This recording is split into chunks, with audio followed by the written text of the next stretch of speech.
दिल्ली के नजदीक ग्रेटर नोएडा के रहने वाले गिरिजेश नाम के आदमी ने दावा किया कि सचिन ने बीड़ी पीने की लत की वजह से सीमा हैदर की पिटाई की थी और पाकिस्तान से नेपाल के रास्ते 13 मई को सीमा अपने बच्चों के साथ भारत पहुंची थी। इसके बाद दोनों गिरिजेश के ही मकान में करीब 1.5 महीने तक किराए पर रह रहे थे। और जब न्यूज 18 की टीम ने मकान मालिक गिरिजेश से बातचीत की तो उन्होंने सीमा हैदर और सचिन से जुड़ी कई चौंकाने वाली बातें बताई। गिरिजेश ने दावा किया कि 1.5 महीने के अंदर सचिन और सीमा हैदर के बीच कई बार झगड़े हुए थे। उन्होंने ये भी बताया कि सीमा हैदर को बीड़ी पीने की लत थी, जिसकी वजह से सचिन ने उन्हें पीटा भी था। उसने बोला कि मैंने इससे कई बार मना किया है कि बीड़ी मत पिया कर, ये मानती ना है, इस बात पे झगड़ा हुआ था। गिरिजेश के मुताबिक सचिन एक दुकान पर काम करता था और सीमा बार बार उन्हें फोन करती थी, जिसकी वजह से भी उन दोनों के बीच कई बार झगड़े हुए थे। उन्होंने ये भी बताया कि 1.5 महीने में उन्हें कभी नहीं लगा कि सीमा पाकिस्तानी है। दिल्ली के नजदीक ग्रेटर नोएडा के रहने वाले गिरिजेश नाम के आदमी ने दावा किया कि सचिन ने बीड़ी पीने की लत की वजह से सीमा हैदर की पिटाई की थी और पाकिस्तान से नेपाल के रास्ते 13 मई को सीमा अपने बच्चों के साथ भारत पहुंची थी। इसके बाद दोनों गिरिजेश के ही मकान में करीब 1.5 महीने तक किराए पर रह रहे थे। और जब न्यूज 18 की टीम ने मकान मालिक गिरिजेश से बातचीत की तो उन्होंने सीमा हैदर और सचिन से जुड़ी कई चौंकाने वाली बातें बताई। गिरिजेश ने दावा किया कि 1.5 महीने के अंदर सचिन और सीमा हैदर के बीच कई बार झगड़े हुए थे। उन्होंने ये भी बताया कि सीमा हैदर को बीड़ी पीने की लत थी, जिसकी वजह से सचिन ने उन्हें पीटा भी था।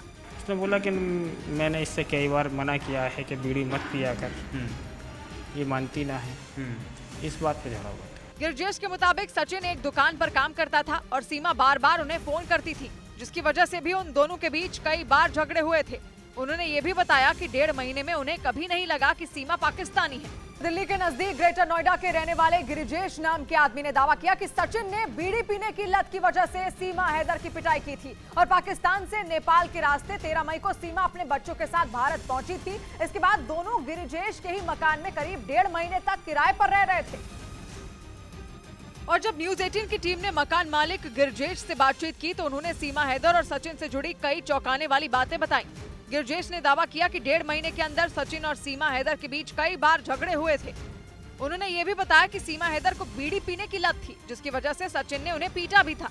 उसने बोला कि मैंने इससे कई बार मना किया है कि बीड़ी मत पिया कर, ये मानती ना है, इस बात पे झगड़ा हुआ था। गिरिजेश के मुताबिक सचिन एक दुकान पर काम करता था और सीमा बार बार उन्हें फोन करती थी, जिसकी वजह से भी उन दोनों के बीच कई बार झगड़े हुए थे। उन्होंने ये भी बताया कि 1.5 महीने में उन्हें कभी नहीं लगा कि सीमा पाकिस्तानी है।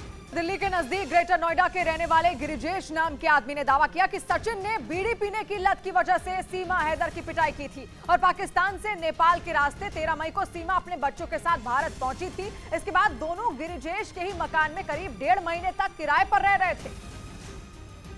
और जब न्यूज 18 की टीम ने मकान मालिक गिरिजेश से बातचीत की तो उन्होंने सीमा हैदर और सचिन से जुड़ी कई चौंकाने वाली बातें बताई।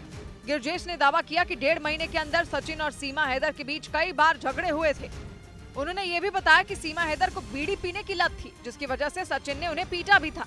उसने बोला कि मैंने इससे कई बार मना किया है कि बीड़ी मत पिया कर, ये मानती ना है, इस बात पे झगड़ा हुआ था। गिरिजेश के मुताबिक सचिन एक दुकान पर काम करता था और सीमा बार बार उन्हें फोन करती थी, जिसकी वजह से भी उन दोनों के बीच कई बार झगड़े हुए थे। उन्होंने ये भी बताया कि 1.5 महीने में उन्हें कभी नहीं लगा कि सीमा पाकिस्तानी है।